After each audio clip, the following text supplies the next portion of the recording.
10 years ago, when I came across a video of a man doing handstand push-up, I was astonished. I really felt that this is something I cannot do in this lifetime. But when calisthenics came into my life, suddenly the whole perception of handstand push-ups changed.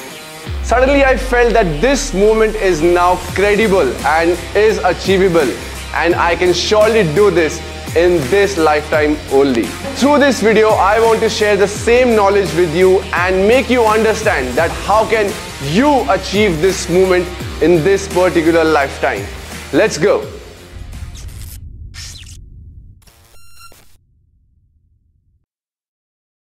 Handstand push-ups, also called the earth pushdowns in calisthenics community, is the king of upper body push movements where you lift your body weight up. It's not only about the strength, it's also about the balance. The number one thing you should know is how to balance the handstand. Once you know how to balance your body upside down, you can then make your way to handstand push-ups or even rep your body weight 10s, 15s or 20 times in a row. So what goes behind handstand push-ups? First of all, let's understand what are the prime movers or what are the main muscles which we use while doing handstand push-ups. So first major muscles is of course your shoulders, then your triceps and your chest. These are prime movers, or I can say these are the extensively used muscles in HSPU. So you gotta make sure you are strengthening these muscles separately also while practicing the progressions of handstand push-ups. So now let's compare this movement to overhead press with a barbell. So I'm sure आप सभी ने ये movement देखा होगा, usually powerlifters करते हैं, and even people who are into bodybuilding, they use this movement extensively to build their shoulders, tricep and basically upper body push strength. So this movement is very much similar to overhead barbell press. But the difference is when it comes to pressing the barbell up, you can increase or decrease the weight. What I mean by this is you can put 2.5, 5, 10, 15 and make your way till you are able to lift your body weight all the way up. For example, if you are 80 kg and if you're lifting 80 kg overhead press, that means you're lifting your body weight all the way up. But when it comes to handstand push-ups, there is no use of weights. You have just your own body weight. There is a way through which you can go through, gradually increase your strength and reach a point where you are able to achieve HSPU. First thing as a beginner which you need to do is build the basic push strength, जो कि आपको regular push-up से, dip से, incline push-up, decline push-up, ये ऐसी exercises करने से आएगा. एक basic strength level achieve कर लीजिए. उसके बाद it comes to doing specific movements which translates to handstand push-ups. मतलब ऐसी movements जिनका carry over effect ज़्यादा हो ताकि आप handstand push-up achieve कर पाएं. For example, number one movement जो handstand push-up में आपको help करेगी वो है pike push-ups. This movement quietly resembles the actual handstand push-up movements. यहाँ पे आप extensively work करेंगे आपके front deltoids पे, tricep strength पे, core पे, and you will understand the mechanics of handstand push-ups. What I mean by mechanics is basically आपने कई बार देखा होगा लोग handstand push-up try करते हैं, they go straight vertically down. They don't understand the fact कि handstand push-up करते वक्त in order to maintain the center of gravity, आपको आगे lean करना पड़ेगा. In order to maintain the balance throughout the eccentric and concentric phase, आपको थोड़ा सा आगे जाना पड़ेगा और you will have to make your way back all the way up. ये mechanics आपको pike push-up as a movement अच्छे से समझाता है.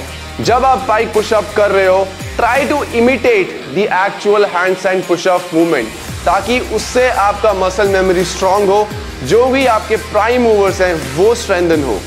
सेकेंड मूवमेंट जो आपको डायरेक्टली हेल्प करने वाला है हैंडस्टैंड पुशअप में वो है वॉल नेगेटिव पुशअप्स.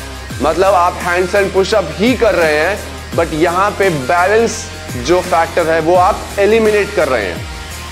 देखो, handstand pushup is a combination of strength and balance, जैसा कि मैंने पहले बताया। वॉल HSPU में हम सिर्फ स्ट्रेंथ पे फोकस कर रहे हैं। बैलेंस आई एम एज्यूमिंग कि हमें आता है because that is the prerequisite of handstand pushup. Of course आपको अगर बैलेंस करना नहीं आता हैंडस्टैंड पुशअप, तो आई वुड सजेस्ट कि आप पहले बैलेंस करना सीखे, तभी हैंडस्टैंड पुशअप करना अटेम्प्ट कीजिए। अगर आप 10 to 15 सेकेंड्स हैंडस्टैंड पुशअप एक स्ट्रेट लाइन में होल्ड कर सकते हैं, तो ही आप हैंडस्टैंड पुशअप अटेम्प्ट करने की सोचिए। Even if you have a banana handstand, और हैंडस्टैंड जहां पे आपका पेल्विक टिल्ट प्रॉपर नहीं है या फिर शोल्डर एक्सटेंशन पूरा नहीं है, I would suggest and highly recommend कि आप ये सारी गलतियां एलिमिनेट कीजिए, एक proper straight line handstand achieve कीजिए, तभी आप हैंडस्टैंड पुशअप के लिए प्रैक्टिस करना स्टार्ट कीजिए। Alright, now let's troubleshoot some common mistakes which people do. And now this section of this video is not only for beginners who are practicing or learning handstand push-ups, but also for people who are into doing handstand push-ups but not able to achieve the proper form. Okay, the number one mistake which I feel people do is arching the back or going down in a good form, but while coming up they kind of arch their back.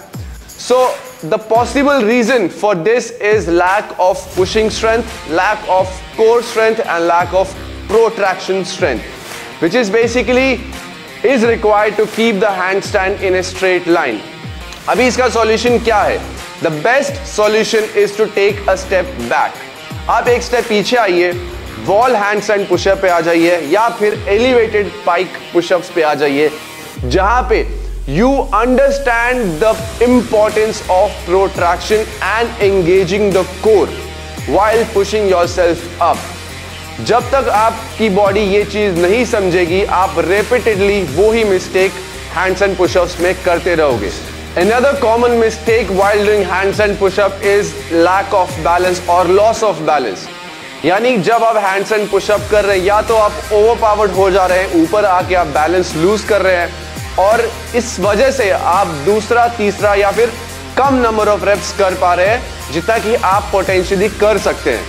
इसका possible reason ये हो सकता है कि जब आप handstand hold करते हो तब तो आपका राइट मसल एंगेजमेंट बना रहता है, but when you go for the rape आपके मसल एंगेजमेंट वीक पड़ जाता है, यानी मे बी आपका ग्लूट एंगेजमेंट छूट जा रहा है, मे बी कोर एंगेजमेंट छूट जा रहा है।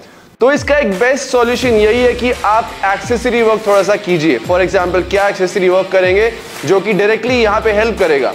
Number one exercise is holding the hollow body. यहाँ पे आपको एक चीज समझनी है कि अपनी बॉडी को एक स्ट्रिक्ट लाइन में कैसे मेंटेन करके रखना है। आप हॉलो बॉडी में डंबल प्रेस भी कर सकते हैं, बिकॉज उससे आपको समझ में आएगा कि while holding the body as one unit, how to rep the weight up and down, जो कि एक्चुअली में आप हैंडस्टैंड पुशअप में करते हो। Second exercise to make the engagement even stronger of glutes and core is to practice glute bridges. यहाँ पे आपको glutes का engagement समझ में आएगा, lower abdomen का engagement समझ में आएगा, और जब आप हैंडस्टैंड पुशअप करेंगे तो ये डायरेक्टली वहां पे आपको हेल्प करेगा। Alright, so last part of this video we will focus on the grip. Now grip कितना wide होना चाहिए? See, ideally the grip should be shoulder width apart. मतलब अगर ये मेरा shoulder width है तो मेरा grip मेरे shoulder के बाहर रहना चाहिए। इतने grip में मैं अगर handstand push-ups करूंगा तो वो most efficient होगा। But you can choose your width according to your body type. आपको जैसे better लगता है। कई लोग wide grip में handstand push-ups करते हैं, which is relatively easier than doing push-ups in narrower grip. क्यों? Because wide grip में number one thing, range of motion बहुत कम हो जाता है। The wider you go, the less range of motion you are using. Also wide grip में handstand pushups करते time you have to put very less effort in maintaining the protraction. अगर आप narrow grip में handstand pushup कर रहे हैं, you have to focus more on maintaining the protraction throughout the rep, जो कि बहुत डिफिकल्ट टास्क है। So choose your grip according to your comfort. जैसा भी आपको ग्रिप में सही लग रहा है, एफिशिएंट लग रहा है, उसी ग्रिप के साथ हैंडस्टैंड पुशअप कीजिए। Also if you want to increase the range of motion, for example आपको डीप हैंडस्टैंड पुशअप करना है, तो आई वुड सजेस्ट कि आप एक शोल्डर विड्थ ग्रिप के साथ ही कीजिए, बिकॉज वाइड में इंजरी प्रोन है बहुत अगर आप डीप हैंडस्टैंड पुशअप करने जा रहे हैं तो। So this was it all about handstand push-up. I hope आपको प्रोग्रेशंस के बारे में समझ आया होगा और बहुत सारी चीजें जो हमने बताई वो इनकॉर्पोरेट करेंगे आप अपने हैंडस्टैंड पुशअप की जर्नी में, एंड आई एम श्योर आपको रिजल्ट मिलेगा। अगर इससे रिलेटेड आपको कोई भी डाउट हो, कोई भी क्वेश्चन हो, please feel free to comment down. And this is your coach Rajan Sharma signing out. Stay strong. All India. Strength.